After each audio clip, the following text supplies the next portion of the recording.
Our region continuing to recover over a month after Hurricane Helene brought devastating flooding to our communities. News Channel 11's Sarah Diamond is in Irwin now with a member of Region Ahead to talk about how they are helping small businesses rebuild. Sarah? Yeah, Casey, Region Ahead started actually during the pandemic, and they are picking up where they left off and helping a lot of businesses here in our region. Andy Dietrich with Region Ahead is here to talk a little bit about this. So started in the pandemic and then picked it back up after the hurricane, right? Yeah, right after the flooding happened in the hurricane, I got a call from Bob Cantler at Johnson City Chamber, and he said, Andy, we need to get the band back together. So I called Beth Reinhardt, Bristol Chamber, Miles Burdon, Kingsport Chamber, and of course Bob Cantler, Johnson City Chamber, and got Lottie Ryans with the First Tennessee Development District, and Tony Treadway, Creative Energy, to all get back together and figure out how we're going to tackle this.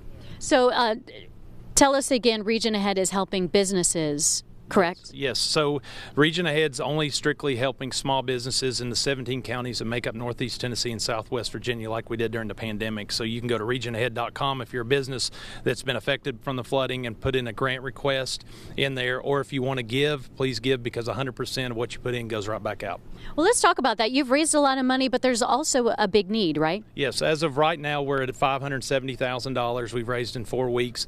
Later this week, we're going to give back out $223,000 of that to 18 businesses that have applied so far.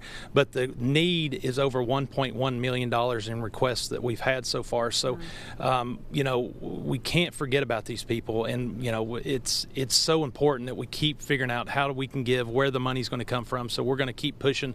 We keep saying it's a marathon, so we can't forget that. So we're going to keep pushing forward, raise as much money as we can. What are your goals? Do you have goals, or just helping as many businesses as possible? Well, my personal goal and the group's goal, we're going to try to raise over $1 million. I know that won't really scratch the surface on what needs to be done, but I think we can help a lot of people, give them a lifeline until insurance kicks in, or FEMA kicks in, or TEMA kicks in. So, you know, we're going to keep pushing in months into the winter here now. Businesses, local businesses, the heart and soul of our community. Yeah, they are the backbone. They're the ones that support our nonprofits, our little league teams. You know, they employ the people of their communities and give them a job, so we need to keep them going. All right, Andy Dietrich, Region Ahead, thank you so much for being here. So many great organizations that are helping folks here after the hurricane, and not just donating supplies. Now we're looking ahead to the future. We're looking ahead to rebuilding and helping businesses and families rebuild. Casey, we're going to send things back to you in the studio.